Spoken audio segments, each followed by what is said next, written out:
I've been hosting and competing in Minecraft Bedrock Edition speedrunning tournaments for over 2 years now.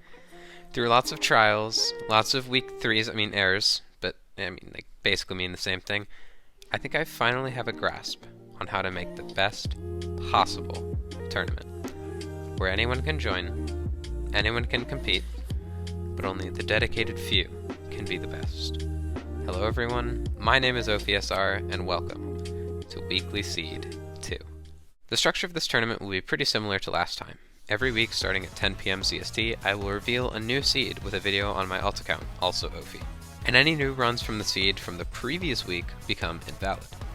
The best way to submit runs is to join my Discord server, link in the description, but you can also mention me in a YouTube video's title, at OPSR, or submit a link to the Google form in the description of this video.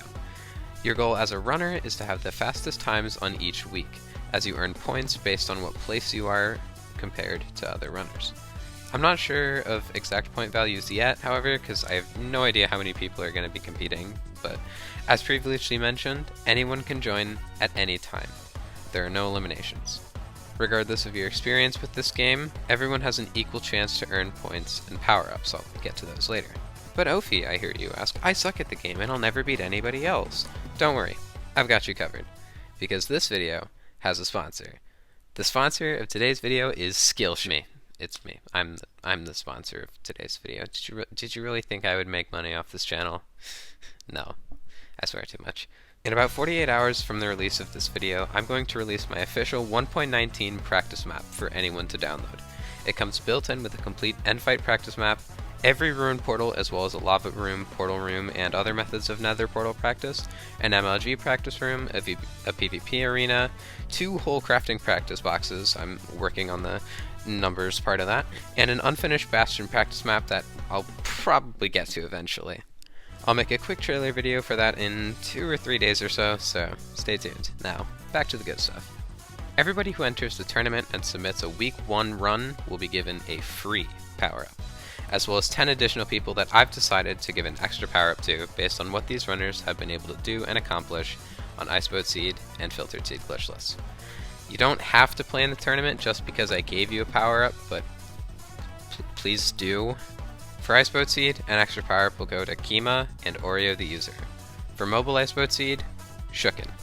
For Controller Iceboat Seed, Ganganganta 08. And for Filtered Seed glitchless, Bowler Guy.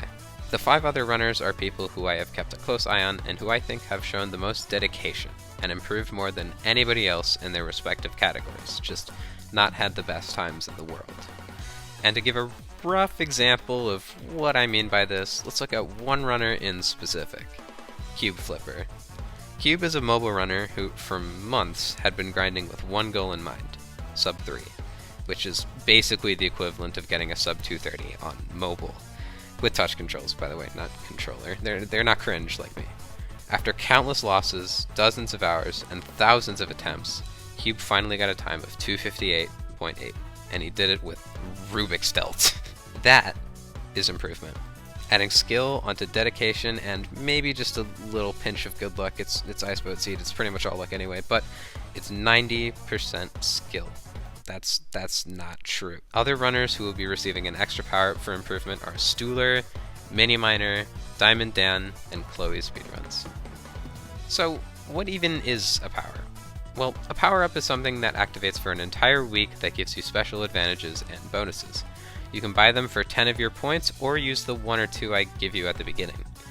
And maybe I'll give some free ones out for fun later.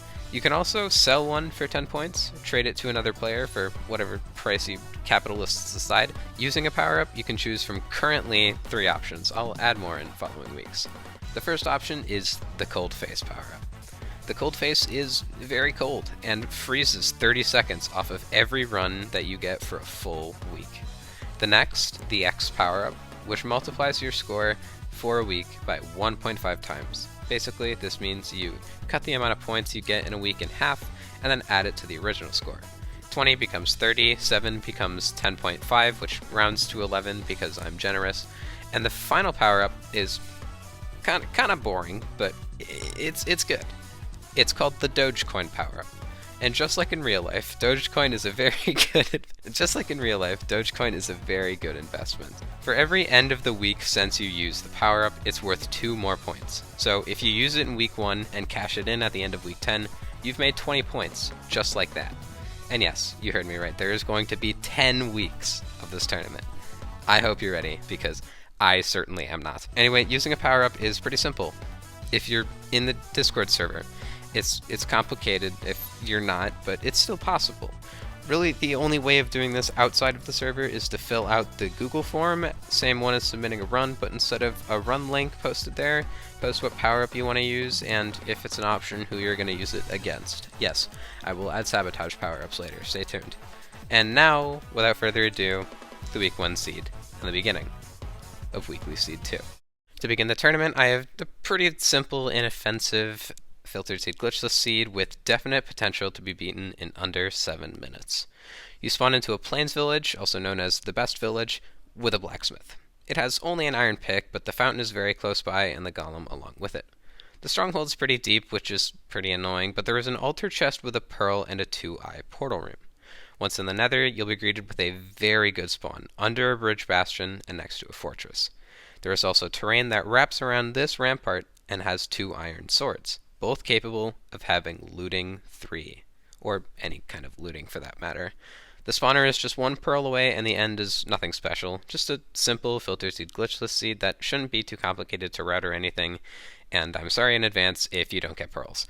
I do want to expand the horizons of these seeds and give you some that take longer to complete, and usually this will involve some RNG, but not like week 3 RNG, don't worry. And speaking of week 3, you have 2 weeks to prepare for it, so just be ready. Just be ready. That's all I'll say. Anyway, thank you for watching this video, and I hope you enjoy weekly seed 2. I'll upload next week's seed 7 days from now on my alt account, also Ophi. Please join the Discord server if you are able. It makes everyone's lives easier, but if you can't, I understand. Make use of the Google form and YouTube's mention feature if that's not what you're able to do. My name is OphiSR, enjoy running, and see you guys all next time.